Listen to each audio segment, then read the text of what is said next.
lancer une activité commerciale, mais il va toujours tomber en faillite. Il y a des quartiers où on ne prend jamais les filles en mariage. Il y a des quartiers où les gens ne peuvent pas émerger parce que ces quartiers-là sont contrôlés au travers des lois qu'on a déjà établies, imposées sur ce quartier. Et il y a même des gens qui étaient dans un quartier X et les choses ne marchaient pas. Ils essayent de déménager vers un autre quartier. Ceux qui ne marchaient pas dans l'autre quartier commencent maintenant à marcher. Et maintenant, supposez que vous êtes dans un quartier sur lequel les lois sont déjà établies ou imposées. Et c'est dans ce quartier que vous avez construit votre propre maison. Maintenant, vous allez déménager pour aller se faire locataire quelque part et laisser votre maison. Non. Il faut maintenant que les chrétiens prennent conscience. Vous savez, il est dit que tout ce que le Père, tout arbre que le Père n'a pas planté, sera déraciné et jeté au feu. Les lois établies qui sont sur des quartiers, qui font ce que il y a des quartiers où il y a une pauvreté terrible. Il y a des quartiers où, dans tous ces quartiers, il y a des hommes créés à l'image et à la ressemblance de Dieu. Le même Dieu qui a créé des hommes qui vivent dans des quartiers qu'on appelle quartiers riches. Or, mais ces différents quartiers sont des quartiers de la terre. La terre créée par Dieu et habitée par des hommes créés et à l'image et à la ressemblance de Dieu.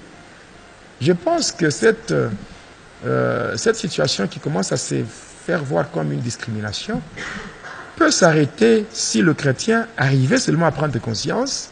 Ils arrivent maintenant à déterrer ou à déraciner, ce que les sorciers ont planté. Ils ont planté.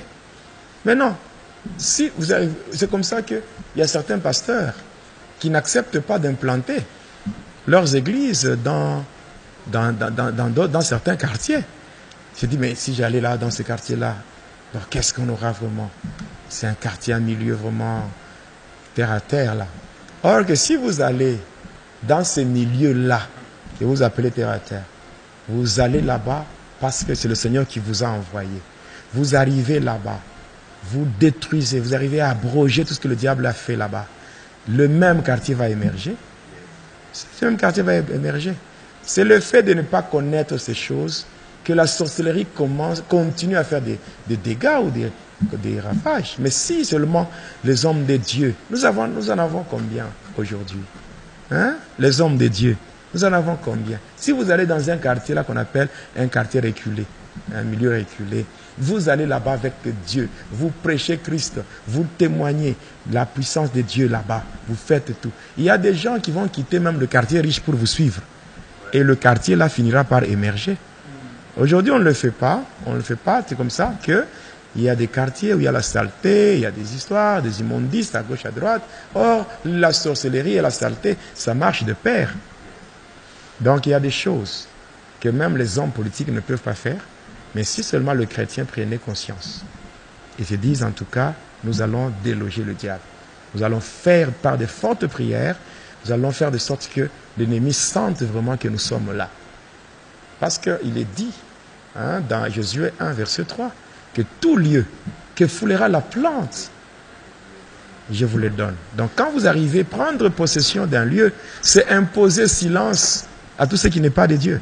Tout ce qui ne rend pas gloire et honneur à la divinité de Jésus-Christ, vous pouvez imposer silence à ces esprits-là. Et au nom de Jésus, ces esprits peuvent quitter. Et il n'y a aucune négociation avec les démons. Et maintenant, en faisant cela, on voit aujourd'hui la pauvreté. Vous voyez la pauvreté. Et avec ça, au lieu maintenant de prêcher l'évangile qui sauve, aujourd'hui on prêche un évangile social. N'est-ce pas? Oui.